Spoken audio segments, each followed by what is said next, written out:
Muy bien, muy buenas tardes y muy buenas noches para todos. Somos muy bienvenidos. Nos alegra volvernos a encontrar. Ya nos hemos estado saludando algunos, hemos estado dando informes climáticos y, y radiológicos o médicos. Así que gracias al Señor estamos con buena salud y todos tenemos situaciones en nuestra vida donde tenemos que enfrentar a veces cosas que suceden, a veces accidentes como que tuve la semana pasada. En este caso fue muy pequeño, casi indoloro, pero molesto, ¿no? Y nos vimos forzados a suspender la clase. Entonces, pues hoy vamos a retomar donde corté la clase, porque la clase anterior, como veis, la dimos completa, pero los últimos dos puntos los pasamos muy, muy rápido y creo que merece que nos detengamos un poquito más en ello, cosa que vamos a hacer esta noche. Y luego vamos a dar algunas respuestas a preguntas que me han hecho llegar. No voy a contestar a todas porque me voy a remitir a las que tienen que ver con el tema. Hay otras preguntas más que las iré contestando luego entre semana y quizá de forma individual, ¿vale? Antes de orar y de entrar en el tema, quiero decirles que con esta clase damos por concluido el nivel 2, ¿vale? Hemos llegado al final, hemos agregado una clase más y llegamos al final del nivel 2. Esta clase prácticamente no va a tener tarea. Si alguien no me mandó la fotografía de más sobre el futuro, el paso 15, la página 34 y 35, puede hacerlo, así yo puedo guardar en su carpeta personal el informe de que han cumplimentado la lección. Eh, y el Dios mediante el próximo viernes espero comenzar el nivel 3. No requiero que nadie se vuelva a inscribir y me mande inscripciones. Yo lo propongo, tenéis toda la libertad de no continuar y todos aquellos que quieran, pues simplemente nos veremos el próximo viernes aquí a la misma hora. Lo que sucede es que el nivel 3 van a ser 10 lecciones. 10 lecciones eh, sobre un tema algo recurrente, porque el nivel 3 trata los unos a los otros. Todas las veces, o no todas, pero la mayoría de las ocasiones donde el apóstol Pablo en sus cartas nos anima a amarnos los unos a los otros, a animarnos, servirnos, perdonándonos, aceptarnos, exhortarnos, etcétera, ¿no? Entonces hay 10 lecciones, en realidad son 11, pero la lección 2 y 3 las uno porque tienen que ver sobre el mismo tema y son bastante breves las dos, entonces las he condensado. Pero así todo, al ser 10 clases, nos vamos a ver forzados a dejarlo por la mitad, porque el mes de julio y de agosto no vamos a tener clase, ¿vale? Aquí los meses de julio y agosto son meses de verano totalmente. Hay campamentos, hay vacaciones, hay otro tipo de actividades que las familias hacemos y entonces además es bueno hacer un parón, como en todas las cosas, ¿vale?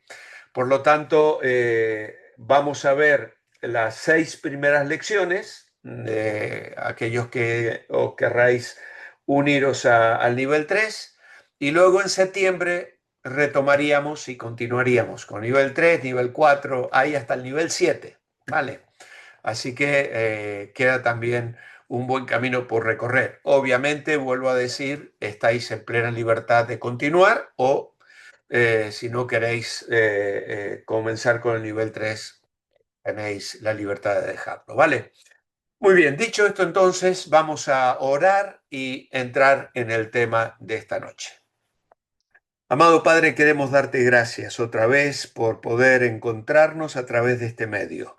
Gracias porque estamos unidos en amor, Gracias por la oración de mis hermanos y hermanas a favor de Eli y el accidente que ella tuvo.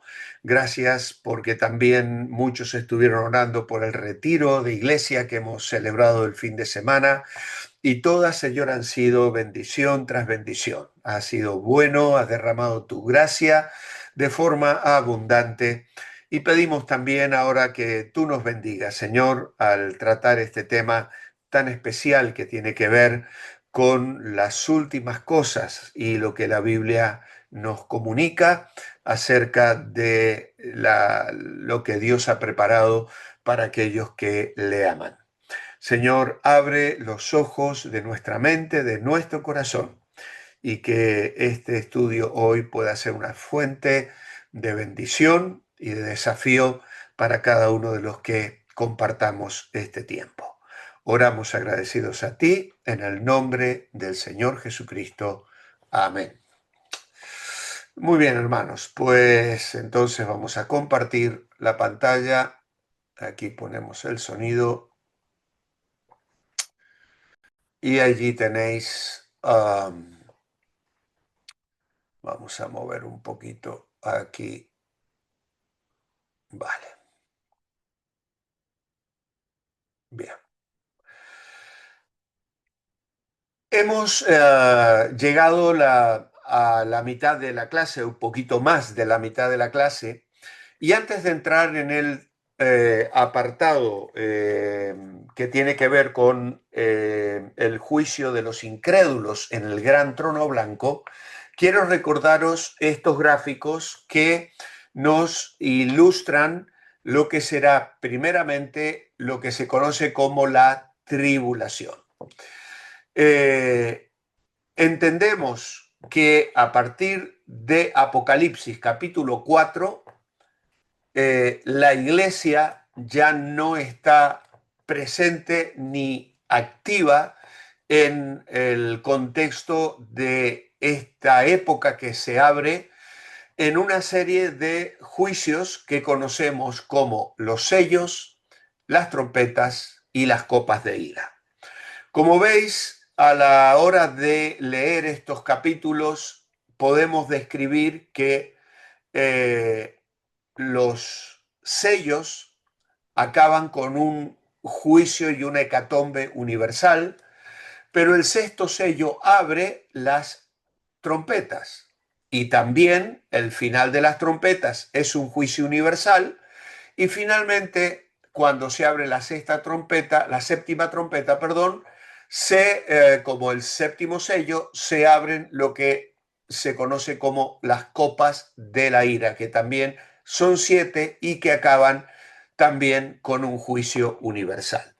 Esto entendemos que no significa que va a haber 3 juicios universales, sino que hay como una especie de sobreposición donde cada una de estas perspectivas van reforzando la anterior, dando más contenido, más información y una descripción más gráfica y más completa de lo que serán los terribles juicios de la tribulación. Como vemos, hay aquí una presencia satánica con la bestia que sube del mar con 10 cuernos, hay un dragón, hay un falso profeta y hay lo que se conoce como la bestia. Dado que Satanás es el imitador, él se ocupa de promover o de reflejar la Trinidad divina y entonces se presenta también a través de estos 3 personajes que van a tener una actividad preponderante en estos años de juicio, de ira y de tribulación que van a venir sobre la tierra. El hijo de perdición se va a sentar en el templo de Dios, rompiendo el pacto que ha traído aparentemente 3 años y medio de paz y tranquilidad. Y como dice Primera Tesalonicenses, cuando digan paz y seguridad, vendrá sobre ellos destrucción repentina. Y entonces acontecen todos los acontecimientos de lo que se conoce como la Gran Tribulación, y entonces esto finaliza con la batalla de Armagedón.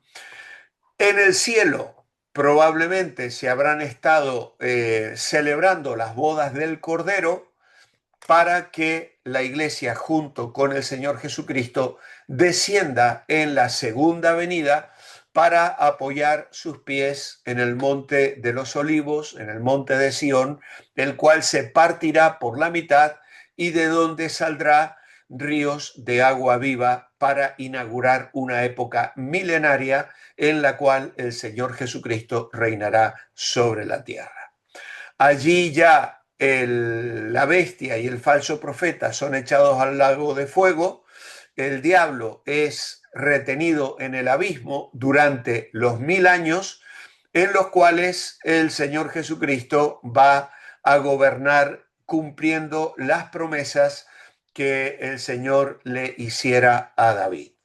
Y entonces se inaugura la época que conocemos como el milenio y que acabará luego con la nueva creación.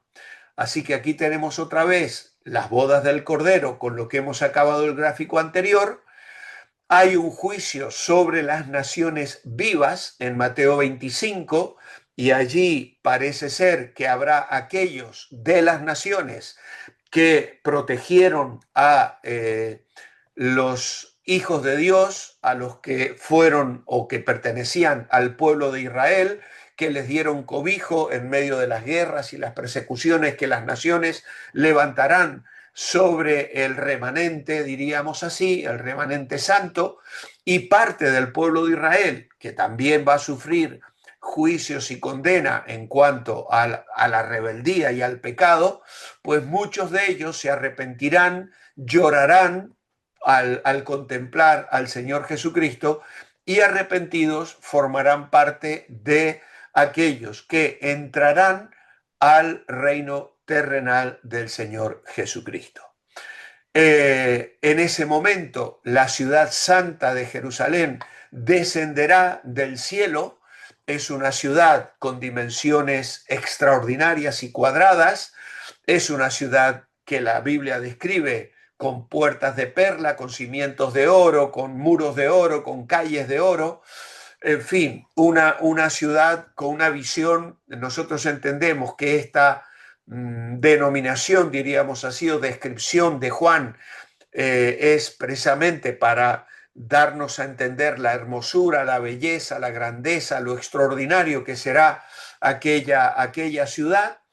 Y allí pues se produce al comienzo del milenio lo que ahora vamos a considerar en unos momentos, que es la resurrección de vida, la resurrección de los justos, la resurrección de los creyentes del Antiguo Testamento, del que habla Daniel capítulo 12, y la resurrección de los mártires de la gran tribulación, es decir, todos aquellos que hayan aceptado el Evangelio del Reino, que va a ser proclamado por esos misioneros que saldrán al mundo, sean los 144.000 o muchos más que habrán de ir por el mundo y a las naciones, y entonces pues muchos de ellos serán ejecutados, pagarán con su vida, su testimonio y su fe, pero serán resucitados para entrar a disfrutar del reino de Dios, del Señor Jesucristo, durante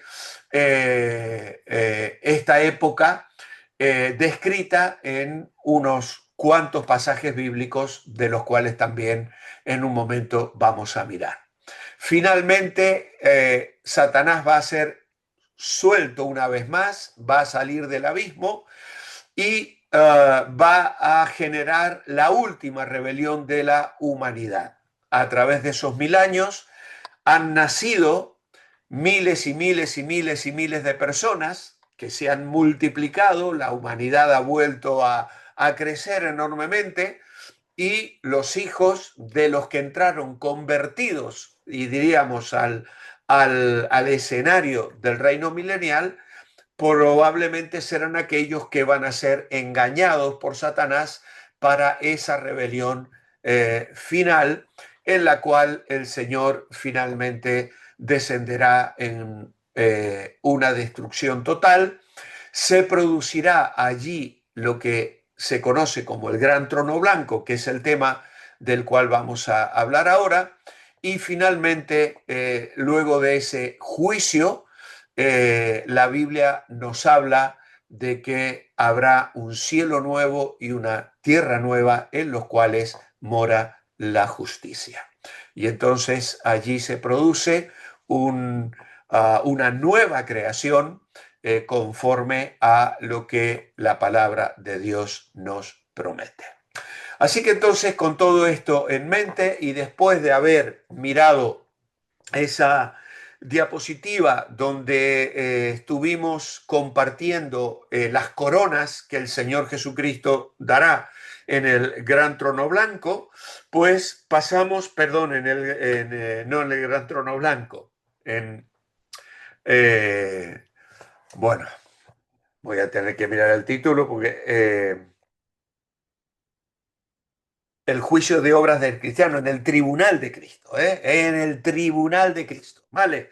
El tribunal de Cristo, allí los creyentes recibiremos el juicio de nuestras obras. Allí no se juzgará el pecado, sino que recibiremos el juicio de nuestras obras, que esto ya lo hemos explicado, según hayamos hecho cosas buenas o cosas malas, es decir, no en el sentido de cosas pecaminosas, sino de cosas hechas para nuestra gloria y que se traducirán en madera, heno y hojarasca y que no serán oro, plata o piedras preciosas y resistan la mirada de fuego del Señor que va a juzgar las obras de los creyentes. Así que no nos salvamos por obras, pero vamos a recibir un juicio de nuestras obras. No nos salvamos por buenas obras, pero sí vamos a recibir recompensas por aquellas cosas hechas para la gloria de Dios y bajo la voluntad de Dios. Y entonces entramos al tema de hoy, el juicio de los incrédulos en el gran trono blanco, que Apocalipsis 20 describe en el versículos 11 al 15.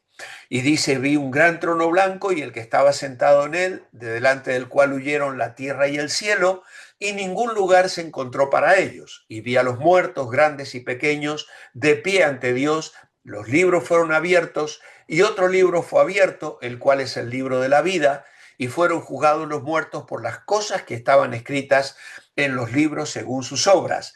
Y el mar entregó los muertos que había en él, y la muerte y el Hades entregaron los muertos que había en ellos, y fueron juzgados cada uno según sus obras. Y la muerte y el Hades fueron lanzados al lago de fuego. Esta es la muerte segunda, y el que no se halló inscrito en el libro de la vida fue lanzado al lago de fuego. Estos versículos describen el juicio final de todos los incrédulos, de todos los tiempos. Esto el Señor Jesús lo habló en Mateo capítulo 10, verso 15, por ejemplo, cuando habló de que el día del juicio será más tolerable el castigo para la tierra de Sodoma y de Gomorra que para aquella ciudad. Lo repitió luego en el capítulo 11 de Mateo, hablando de Tiro y de Sidón, en el capítulo 12 de Mateo, cuando dice que de toda palabra ociosa que hablen los hombres, de ella darán cuenta en el día del juicio. Esto está también en Lucas 10, en Juan 12, 48, cuando dice el que me rechaza y no recibe mis palabras, tiene quien le juzgue, la palabra que he hablado, ella le juzgará en el día postrero. Lo anuncia Pablo en Hechos 17 cuando dice que Dios ha establecido un día en el cual juzgará al mundo con justicia por aquel varón a quien designó dando fe con haberle levantado de los muertos. Y lo repite en Hechos 24 cuando Félix se espanta ante la disertación de Pablo hablando de la justicia, el dominio propio, el juicio venidero. Luego se aclara esto en Romanos capítulo 2, verso 5, verso 16, Hebreos 9, 27, que dice que está establecido para los hombres que mueran una vez y después de esto el juicio. Y Pedro también habla de esto, donde dice, sabe el Señor librar de tentación a los piadosos y reservar a los injustos para ser castigados en el día del juicio. Es este el gran trono blanco, Judas 6 dice, los ángeles que no guardaron su dignidad, sino que abandonaron su propia morada, los ha guardado bajo oscuridad en prisiones eternas para el juicio del gran día. Cuando Jesús habló de una resurrección de condenación, se estaba refiriendo también a este gran trono blanco. Él lo dijo en Juan 5:29. Él dice, y los que hicieron lo bueno saldrán a resurrección de vida, mas los que hicieron lo malo a resurrección de condenación. Así que este juicio tiene lugar en el vacío indescriptible de un espacio de tiempo que existirá entre el fin de la creación actual y la creación de los cielos nuevos y tierra nueva. Es decir, después del milenio, cuando se produzca esa quemazón de la que el apóstol Pedro habla en su segunda carta, cuando dice que los elementos ardiendo serán deshechos, pues a partir de ese momento hay un juicio universal y las personas, todas muertas, pero resucitadas para este juicio, tendrán que enfrentarse a la declaración final de una eterna condenación. En el gran trono blanco no se decide salvación. Es un juicio para determinar que todos los que enfrentan ese tribunal o ese trono serán condenados. ¿Vale? Allí no habrá cristianos, allí no habrá creyentes. Es un juicio para los pecadores. ¿Quién es el juez? Pues el juez de este gran trono blanco es Dios. Dice aquí Apocalipsis que de pie ante Dios. Obviamente entendemos que este Dios se manifestará en el contexto de la Trinidad, porque el mismo Jesús lo aclara, que Dios le dio todo el juicio al Hijo. E incluso en 1 Corintios dice que nosotros hemos de juzgar al mundo. Como esposa de Cristo probablemente tengamos que administrar justicia para declarar la condena de todos aquellos que no han creído. Ahora, aquí Apocalipsis no aclara esto, sencillamente dice que tendrán que enfrentarse ante Dios como prisioneros culpables y condenados, se ponen delante del tribunal de la justicia divina. Por lo tanto, allí los libros van a ser abiertos. En esos libros están registrados los pensamientos, palabras, obras de los pecadores, en virtud de la capacidad ilimitada de la omnisciencia divina. Hermanos, hoy las cosas que se hablan y que se escriben y que es increíble cómo se pueden sacar a la luz las conversaciones y las cosas que la gente ha tenido en los ambientes más privados. Cuánto más el Dios Todopoderoso va a poner delante de los pecadores todas aquellas cosas, incluso las secretas, que ellos hicieron como evidencia irrefutable de ser merecedores de una eterna condenación. Cada uno será juzgado según sus obras, y cuando habla de obras se refiere a pensamientos, a palabras, acciones que van a ser comparadas con el parámetro perfecto de Dios. Cuando el Señor Jesucristo dijo en Mateo 5:48, sed pues vosotros perfectos, como vuestro Padre está en los cielos es perfecto. Y Pedro luego dice, como aquel que os llamó es santo, sed también vosotros santos en toda vuestra manera de vivir. Tristemente, los que se enfrenten a este tribunal serán hallados culpables y por lo tanto serán lanzados al lago de fuego. Y es precisamente la respuesta que tenemos que dar a esta pregunta número 16. Ahora, habrá en ese lago de fuego diferentes grados de castigo.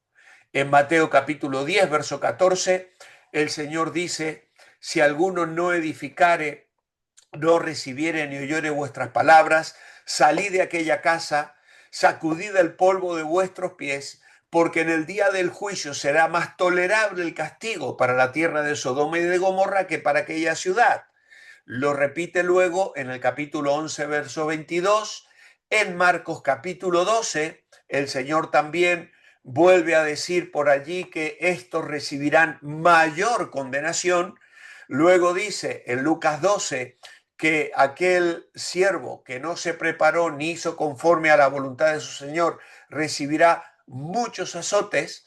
Y luego Hebreos 10:29 dice, cuanto mayor castigo pensáis que merecerá el que pisoteare al Hijo de Dios y tuviere por inmunda la sangre del pacto. Así que habrá diferentes grados de castigo, pero habrá castigos. Y de esto vamos a hablar en un momento. La muerte y el Hades, que se menciona aquí porque dice que a ese lago de fuego fueron echados en el verso 14, la muerte y el Hades, son términos que describen el estado de la muerte. Todos los muertos injustos se presentan en el juicio ante el gran trono blanco y ninguno de ellos escapa. De todos los lugares en los que se hubiere depositado los cuerpos de los muertos injustos, saldrán cuerpos nuevos preparados para el infierno. Y el punto 17 dice, ¿cómo se describe el lago de fuego en Apocalipsis 14?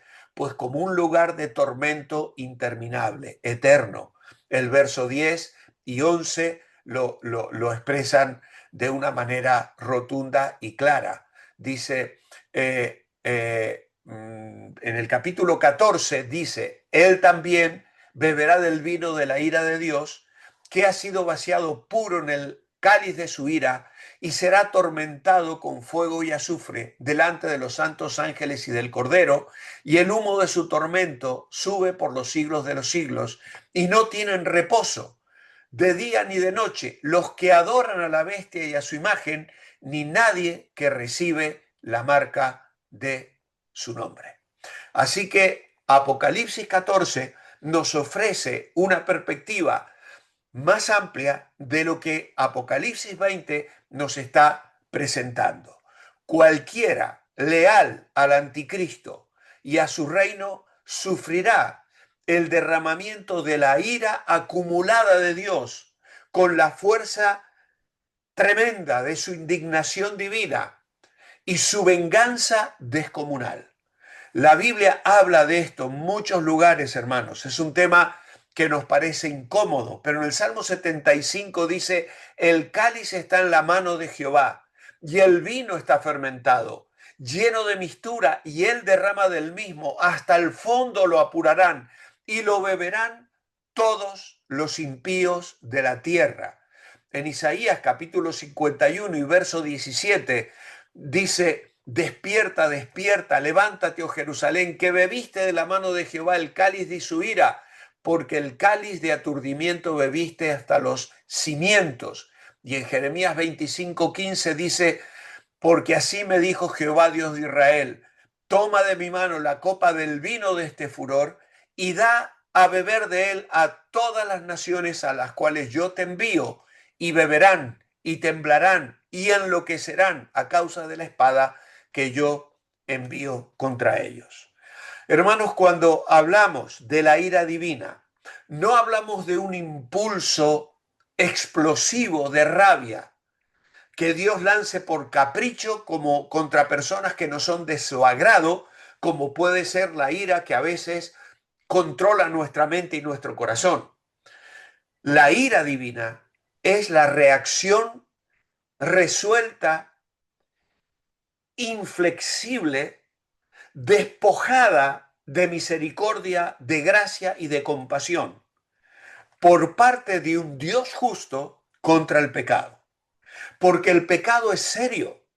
El mundo lo minimiza, se burla, y los creyentes tristemente a veces también lo tomamos de una manera liviana. Pero hermanos, el pecado es serio. Cristo murió a causa de nuestro pecado.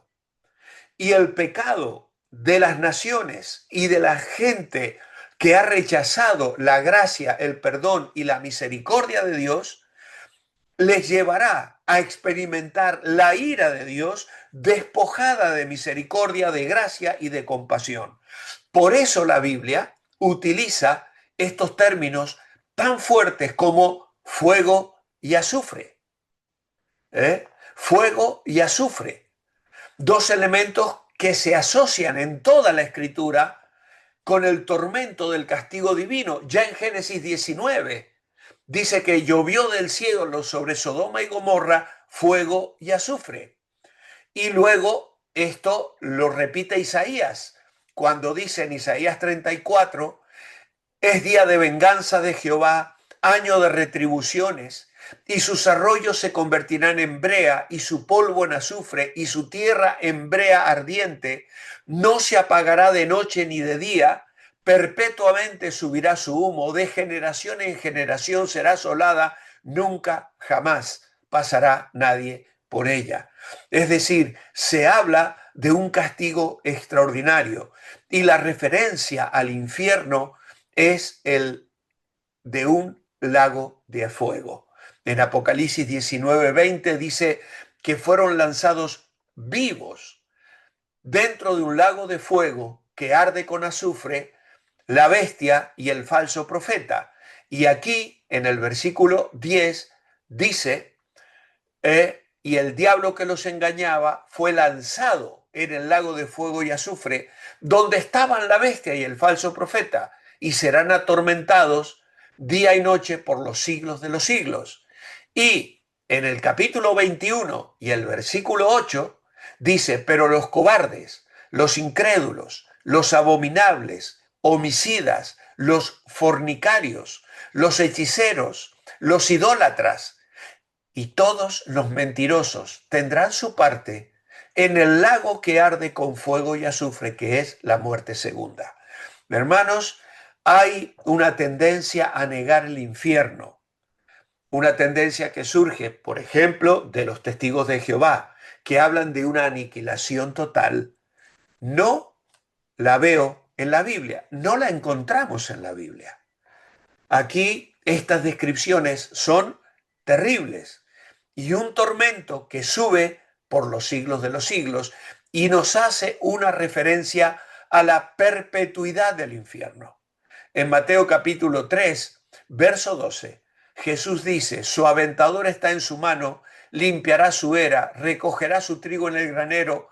Bueno, Juan el Bautista dice, y quemará la paja en fuego que nunca se apagará. Luego en Mateo 13, 41 y 42 Jesús dice, enviará el Hijo del Hombre a sus ángeles y recogerán de su reino a todos los que sirven de tropiezo y a los que hacen iniquidad. Y dice, y los echarán en el horno de fuego. Allí será el lloro y el crujir de dientes. Y en Mateo 25, 41 dirá a los de la izquierda, apartados de mí, malditos, al fuego eterno, preparado para el diablo y sus ángeles. Y esto lo mencioné recién en ese juicio que habrá a las naciones antes de entrar en la etapa milenial, porque ya ese lugar estará funcionando, donde serán echados luego que acabe la gran tribulación el falso profeta y el anticristo. ¿Vale? Así que el tormento entonces consiste en una descarga incesante de dolor insoportable ordenado para todos los que han sido leales a Satanás. ¿Quién más estará en el lago de fuego? Pues en Apocalipsis capítulo 20 y versículo 10 leemos que allí estará el diablo. Dice claramente este texto que en ese lugar estará el diablo. El diablo que los engañaba fue lanzado en el lago de fuego y azufre, donde estaban la bestia y el falso profeta, y serán atormentados día y noche por los siglos de los siglos. Así que los demonios que acuciaron a los ejércitos del mundo para lanzarse a la batalla de Armagedón, Satanás los conducirá a un ataque suicida contra Cristo y contra su pueblo. En Apocalipsis 19, 20 se habla de la bestia y el falso profeta que fue apresada, y también a pesar de las señales había engañado a los que recibieron la marca de la bestia, habían adorado la imagen, y estos dos fueron lanzados vivos al lago de fuego. Como he dicho, la bestia es el anticristo, el falso profeta es un compañero religioso que ayudará también a que la gente sea engañada y millones de seres humanos no regenerados con los ángeles caídos llegarán a ese lugar espantoso.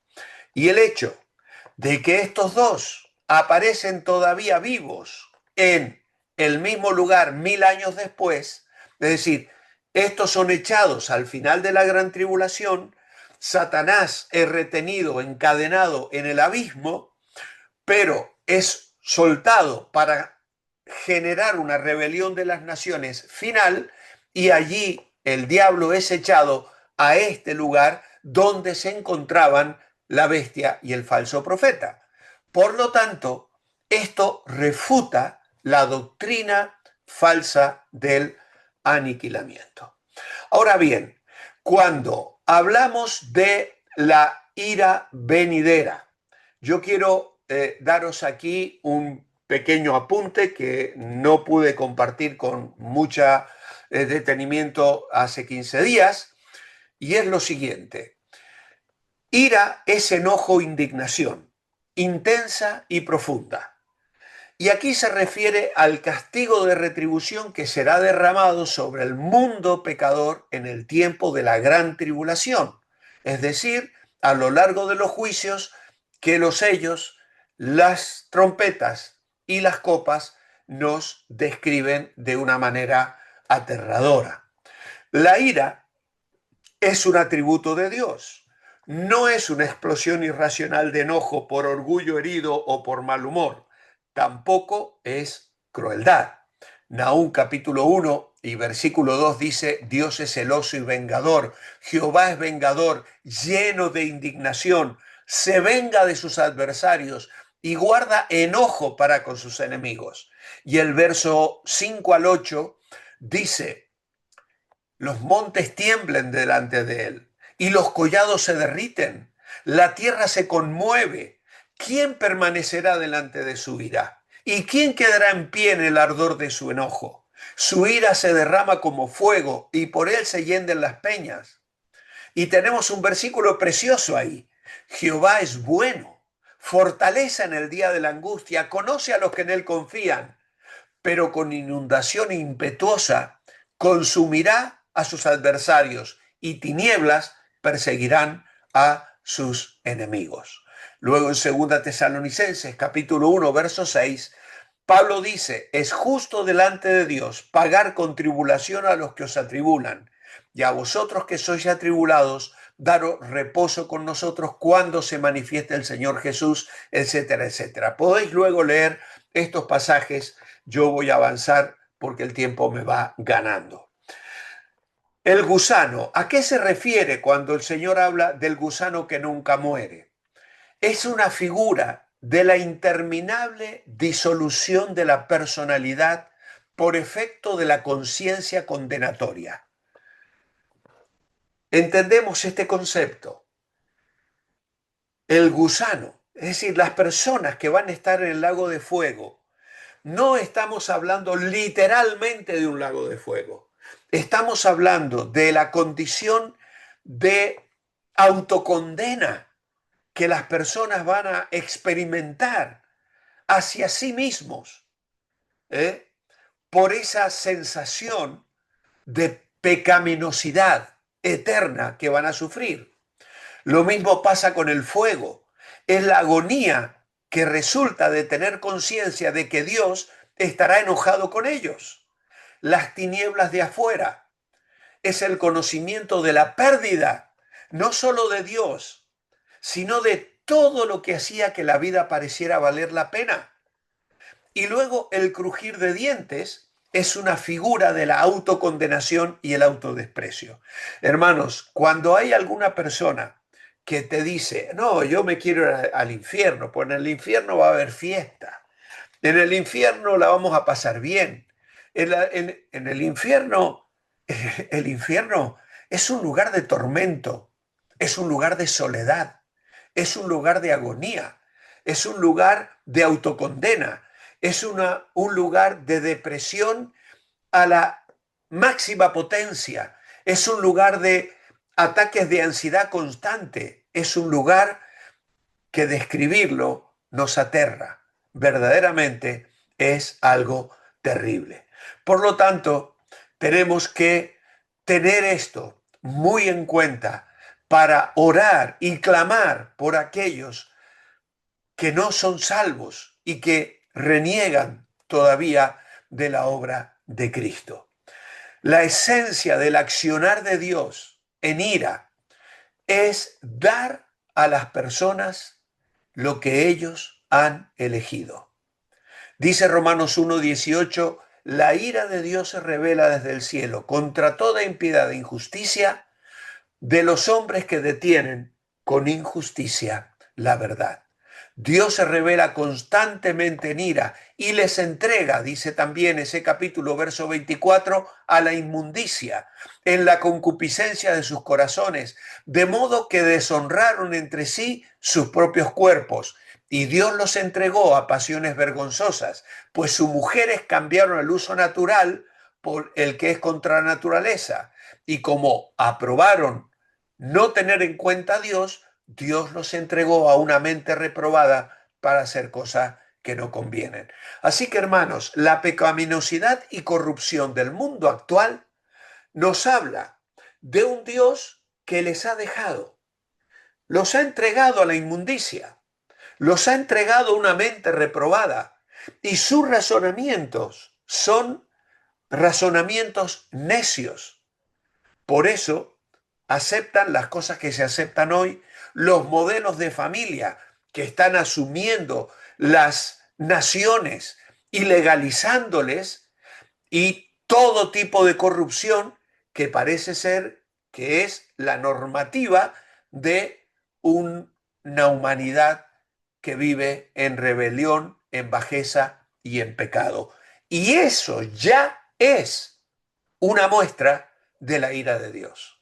Por eso, hermanos, cuando observamos el mundo alrededor y vemos las noticias de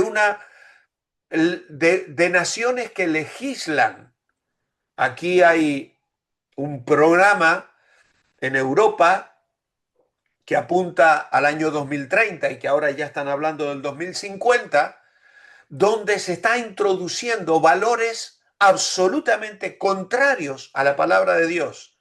¿Por qué avanza? Porque Dios en su ira lo está permitiendo. Dios en su ira está mostrando ya su ira y por eso el mundo se está deteriorando en la manera que lo está haciendo. Y esto tenemos que conocerlo. ¿Por qué?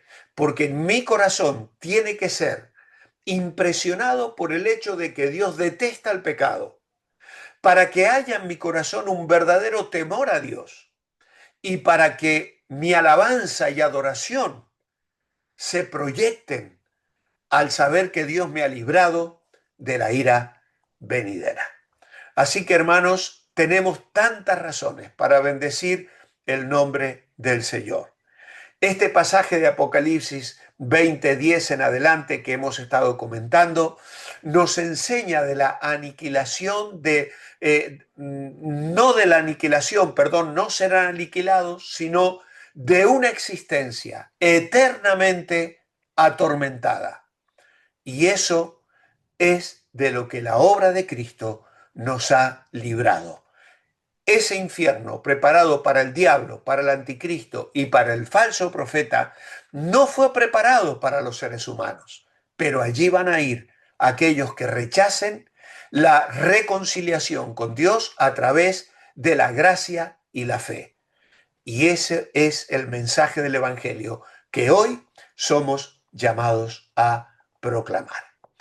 Luego tenemos el tema de la eternidad, y esto lo vamos a pasar bastante rápido. En Romanos 8:21 se nos dice que la creación misma será libertada de la esclavitud de corrupción, que es la que está viviendo hoy la humanidad y la naturaleza, a la libertad gloriosa de los hijos de Dios.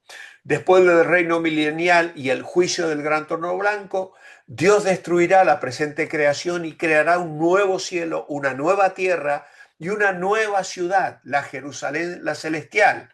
En la santa ciudad habitará Dios con los redimidos. Así como los dolores de parto son compensados con el nacimiento de un hijo, los dolores de parto de la creación serán compensados cuando los hijos de Dios alcancen la gloriosa libertad. Esos serán los tiempos de refrigerio, de restauración de todas las cosas, a las que Pedro se refirió en Hechos 3 cuando predicó allí en el portal del templo.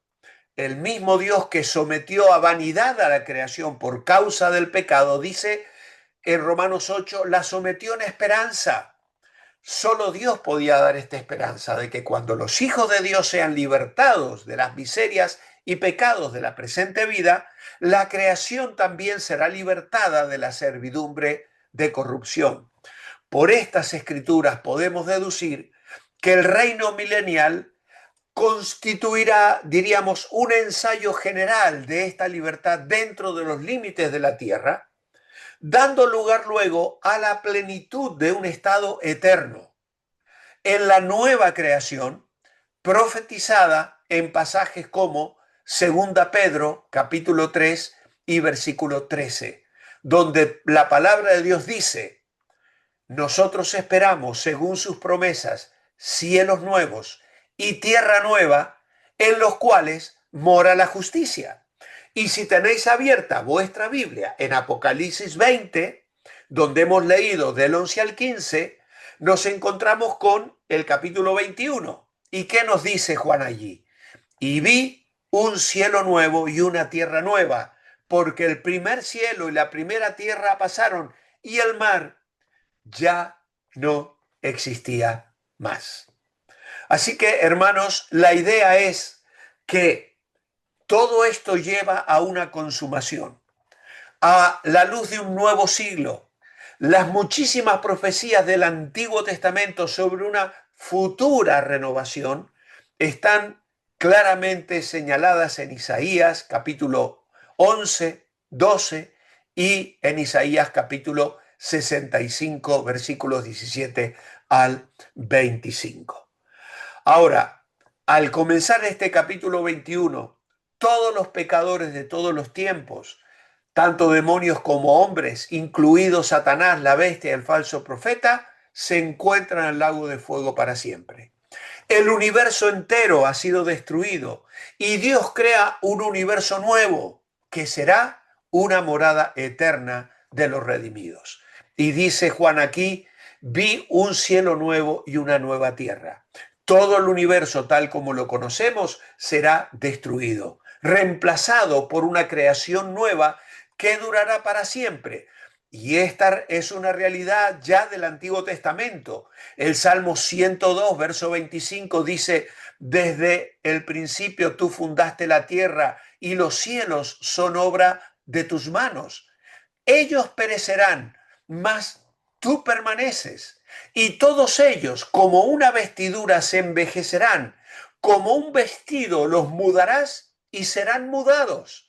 Y luego Isaías 65, 17 dice: he aquí, yo crearé nuevos cielos y nueva tierra. Y de lo primero no habrá memoria, ni más vendrá al pensamiento. Isaías 66, 22 dice: porque como los cielos nuevos y la nueva tierra que yo hago permanecerán delante de mí, dice Jehová, así permanecerá vuestra descendencia y vuestro nombre. Y en el Nuevo Testamento, Lucas 21, 33, Jesús dice: el cielo y la tierra pasarán, pero mis palabras no pasarán. Y Hebreos 1:10 dice: oh Señor, en el principio fundaste la tierra. Los cielos son obra de tus manos. Ellos perecerán, mas tú permaneces. Todos ellos se envejecerán como una vestidura. Como un vestido los envolverás y serán mudados. Pero tú eres el mismo y tus años no acabarán. Y claro, hay una frase aquí en el versículo 1 que nos sorprende. Porque aquellos que nos encanta el mar, pensamos en ese nuevo cielo y esa nueva tierra y nos extraña mucho que la Biblia dice que el mar ya no existía más. En la actualidad, 3/4 partes de la superficie terrestre es agua, pero el nuevo ambiente ya no se basará en ese ciclo hidrológico. Tendrá nuevas condiciones climatológicas que serán totalmente diferentes. Porque luego llevamos al capítulo siguiente, que es el capítulo 22, y allí se nos va a hablar de un río de vida. Este río es diferente de cualquier río que existe en la Tierra, porque como hemos dicho, el ciclo hidrológico que conocemos ya no existirá. El agua de vida simboliza la corriente continua de vida eterna que brota del trono de Dios y alcanza a todos los habitantes del cielo. En este punto de la cronología de Apocalipsis, los santos del Antiguo Testamento, los santos de la tribulación y todos los que se convirtieron durante el reino milenario habrán sido incorporados en unidad como la esposa redimida que morará en la Nueva Jerusalén. Juan describió la consumación de todas las cosas y el descenso de la Nueva Jerusalén para dar inicio al estado eterno. De los siguientes versículos de Apocalipsis dice: anote algunas de las condiciones que se verán en la Nueva Jerusalén y en la nueva tierra. ¿Cómo será la eternidad? Probablemente nos lo hemos preguntado. Bueno, se describe la ciudad santa, la Nueva Jerusalén, como el lugar donde Dios enjugará toda lágrima de los ojos de ellos. No habrá muerte, dolor, tristeza ni llanto. Sin que importe lo que nos esté pasando actualmente, no es lo último, no es la última palabra. Dios ha escrito el capítulo final de la historia y tiene que ver con una satisfacción legítima y un gozo eterno para aquellos que le amamos.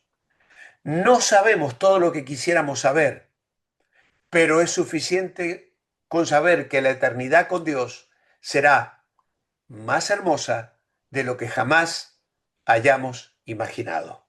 Y el verso 4 dice: enjugará Dios toda lágrima de los ojos de ellos. No habrá llanto, ni clamor, ni dolor.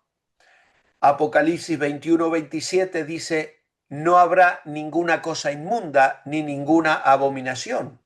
Apocalipsis 22:3 dice: no habrá maldición y estará allí el trono de Dios.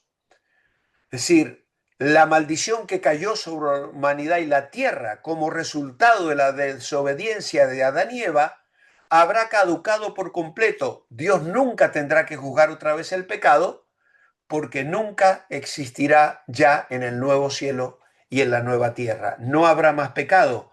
Y dice: no habrá noche, porque Dios nos alumbrará.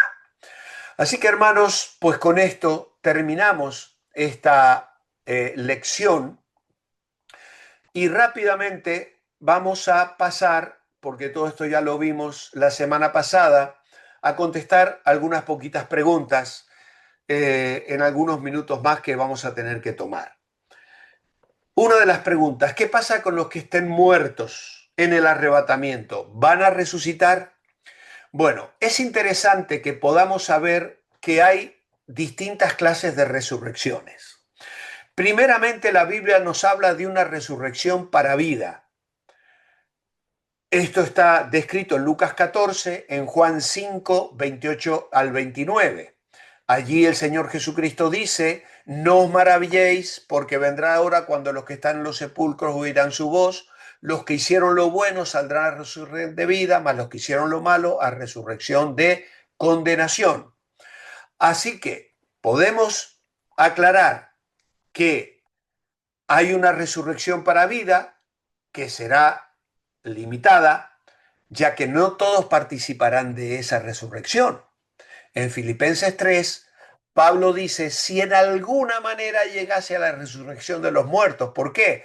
Porque hay algunos que estarán vivos cuando se produzca el arrebatamiento. por lo tanto no participarán de esa resurrección, ¿vale? Y luego es preciso notar la palabra de entre los muertos. En Lucas 20:35, por ejemplo, Jesús dice, mas los que fueron tenidos por dignos de alcanzar aquel siglo y la resurrección de entre los muertos, ni se casan, ni se dan en casamiento.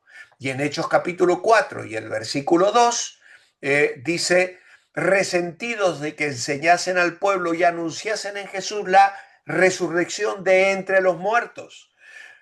Así que esto lo tenemos allí, que luego lo vamos a aclarar. Resurrección para vida, resurrección que recibe precisamente el nombre de primera resurrección. Lo hemos leído en Apocalipsis 26, donde dice, bienaventurado y santo el que tiene parte en la primera resurrección. La segunda muerte no tiene potestad sobre ellos, sino que serán sacerdotes de Dios y de Cristo y reinarán con él 1000 años. Aquí tenemos un dato importante. Hay una resurrección en la que reinarán como resultado los que serán resucitados. Y luego hay una resurrección para condenación, que hemos leído en Juan 5:29, tendrá lugar después del milenio para enfrentarse en el gran trono blanco, y esta resurrección afecta a todos los perdidos.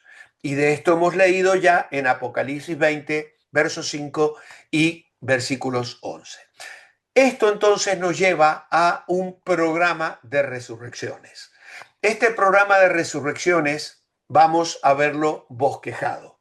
En 1 Corintios 15, 22 al 24, Pablo habla allí de un orden. Dice, porque así como en Adán todos mueren, también en Cristo todos serán vivificados, pero cada uno en su debido orden. Cristo las primicias, luego los que son de Cristo en su venida. Luego el fin, cuando entregue el reino a Dios y Padre, cuando haya suprimido todo dominio, toda autoridad y toda potencia. Así que como vemos, hay un programa, cada uno en su debido orden. ¿Cuál es el orden? Cristo es las primicias.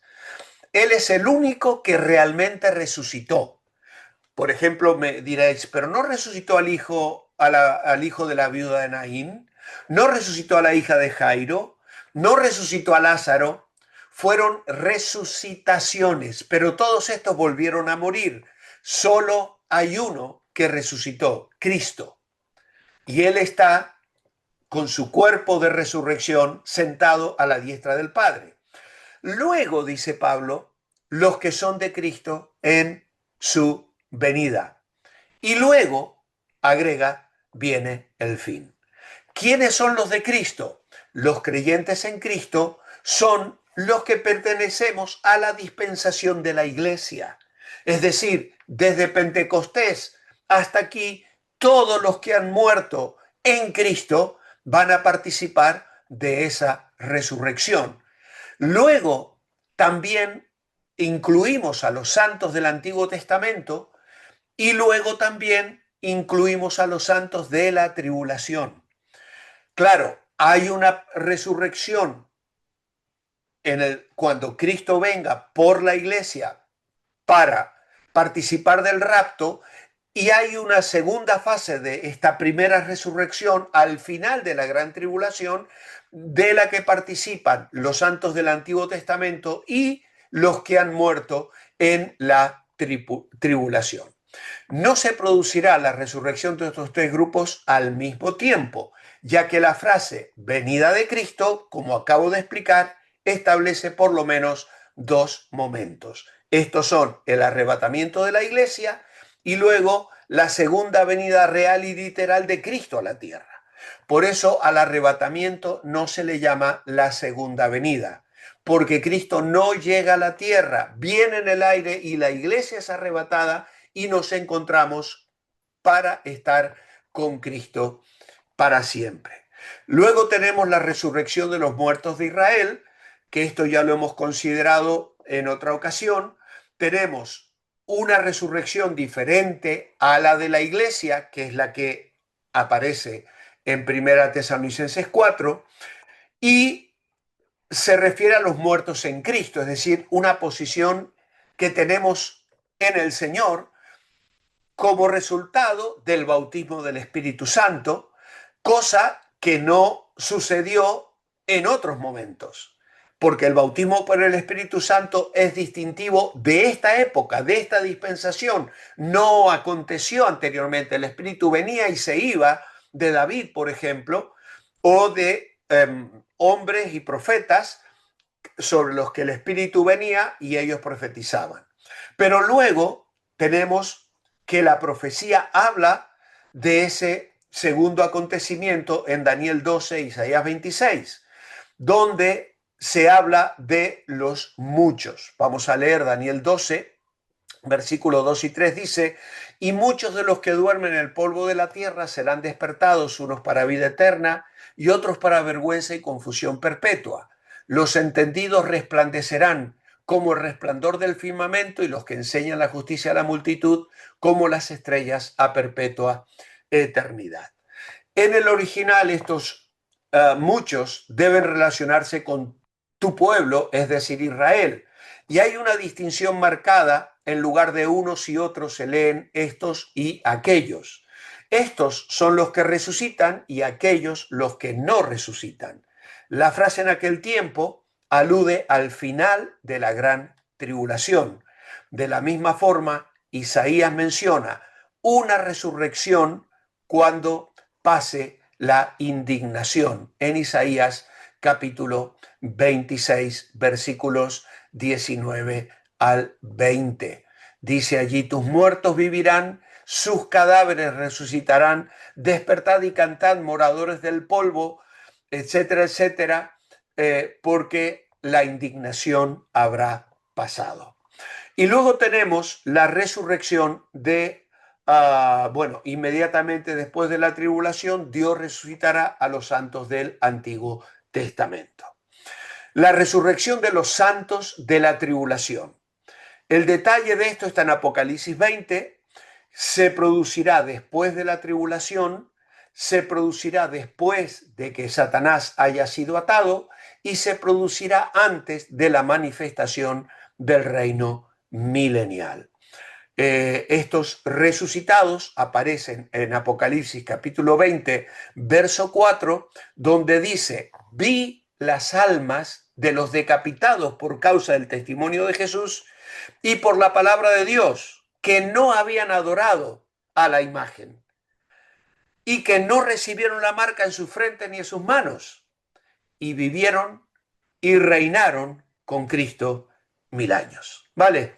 Así que aquí tenemos la evidencia de esta segunda fase, diríamos, de resurrección, cuando acaba la gran tribulación, para que estas personas que confiaron y pagaron con su vida la fe puesta en Cristo, participen del reino milenial.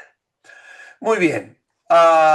Si en el rapto Dios se lleva a la iglesia, la segunda pregunta, cuando Dios reine en la tierra, ¿dónde estará la iglesia?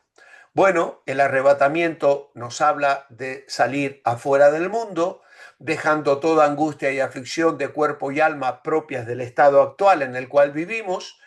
Nos habla de la libertad de toda opresión y persecución de enemigos, nos habla de estar libres de la presencia del pecado y de la muerte, y también el creyente, por la justificación, es libre de la culpa del pecado, por la santificación es libre del poder del pecado y por la glorificación será libre de la presencia del pecado. Por lo tanto, el rapto nos habla de la entrada a un estado de bendición eterna, porque la mayor bendición posible consistirá en estar siempre con el Señor. Y en este sentido, entraremos en la morada de la esposa, dado que nosotros somos conocidos, la iglesia, como la esposa del Cordero, o la que el Señor se presentará a sí mismo sin mancha ni arruga, ni cosa semejante, como explica el apóstol Pablo en Efesios capítulo 5 y 6. Una tercera pregunta, ¿cómo viviremos nosotros en la tierra con Cristo en el milenio? Muchos de los santos de otras dispensaciones murieron en la esperanza del reino que Dios había prometido a David. Para el cumplimiento de esas promesas será preciso que aquellos sean resucitados. De igual manera, los que murieron durante la tribulación a causa de su fe en el Mesías serán resucitados para que entren al disfrute de las bendiciones del reino de Dios en la tierra.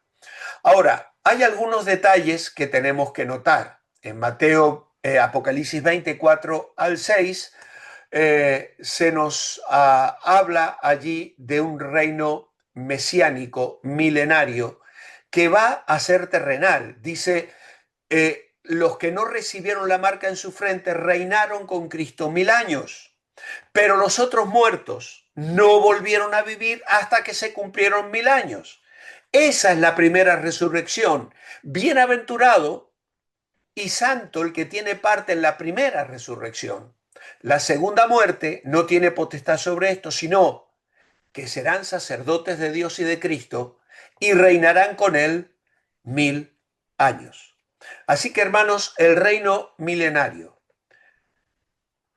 será terrenal. Aunque no proceda de este mundo, hemos de reinar sobre la tierra, es decir, un reino que vendrá desde el cielo. Una comparación con Apocalipsis 3:21, por ejemplo, dice, al que venciere le daré que se siente conmigo en mi trono, como yo he vencido y me he sentado con mi Padre en su trono. Y luego Apocalipsis 5:10 dice, y nos has hecho para nuestro Dios reyes y sacerdotes y reinaremos sobre la tierra, puede llevar a cierta confusión. Pero la solución está en que sus tronos estarán ciertamente en el cielo. Aparece en Apocalipsis 4:4 y 5:10. Pero ejerceremos funciones regias durante el milenio y nuestras tareas, nuestros servicios, nuestro trabajo se cumplirá en la tierra administrando el reino universal durante 1000 años. Yo no sé cómo el Señor va a organizarnos, pero sí sé que tendremos trabajo, que estaremos ocupados y que lo haremos para la honra y la gloria de Dios, porque ya nosotros no nos enfrentaremos a las tentaciones ni a inclinaciones pecaminosas con las que luchamos en el día de hoy. Vamos terminando, hermanos. Los dos testigos, ellos estarán en la primera o segunda parte de la tribulación o durante el periodo de los 7 años. No he hecho mención de ellos porque es un tema que entra en el libro de Apocalipsis, pero vamos a dar una respuesta a esta pregunta. Primeramente se habla de un tiempo especial en Apocalipsis 11, que será de testimonio. Son dos testigos enviados por Dios. La duración de su testimonio es de 3 años y medio y no es claro si se trata de la primera o de la segunda mitad de la semana. No podemos saberlo exactamente. ¿Quiénes serán? Bueno, algunos sugieren que serán Elías y Moisés por las señales que hicieron, que son semejantes a las que van a hacer estos hombres, y luego también porque los asociamos con el monte de la transfiguración cuando hablaron con Jesús acerca de el reino venidero en poder. Otros sugieren que serán Elías y Enoc porque son las dos personas del Antiguo Testamento que fueron llevadas a la eternidad sin gustar la muerte. Ahora, no sabemos, no podemos ser dogmáticos en cuanto a esto porque no se dan sus nombres, simplemente sabemos que lo harán con el poder y el espíritu de Elías. Otra pregunta es si los 144.000 sellados estarán todo el periodo de los 7 años o no. ¿Predicarán ellos en todo el mundo o en todo Israel? Bueno, pues la respuesta a esto es bastante amplia. ¿Quiénes son estos sellados? Representan simbólicamente a todos los cristianos durante todas las pruebas y aflicciones de todos los tiempos que gozan una especial protección de Dios. Eso es lo que piensan los que son antidispensacionalistas, los que no creen en el milenio y que piensan que incluso hoy estamos en el milenio y hablan de un número simbólico que involucra a todos los creyentes de todos los tiempos. Bueno, es una opinión respetable. Representan un número cerrado de los hijos de Israel que serán protegidos por Dios durante la gran tribulación, de entre los que hayan sido convertidos en la primera parte del periodo de 7 años de la tribulación, ya que los convertidos antes de la gran tribulación pertenecen a la iglesia y habrán sido arrebatados. Por lo tanto, en el tiempo en que se refiere la visión de Juan, el pueblo judío existía como nación, según lo vemos hoy. Recordemos que según Pablo llegará un día en que todo Israel será salvo, y hay, bueno, comentarios aparte que hoy no podemos mirar. La segunda cuestión, ¿es un número literal o simbólico? A esto podemos responder que no hay motivo alguno para negar que los sellados sean literalmente 144.000. Esto no significa que no haya un mayor número de israelitas convertidos durante dicho periodo, sino que solo estos sellados son protegidos de modo especial para un servicio especial, probablemente un servicio misionero.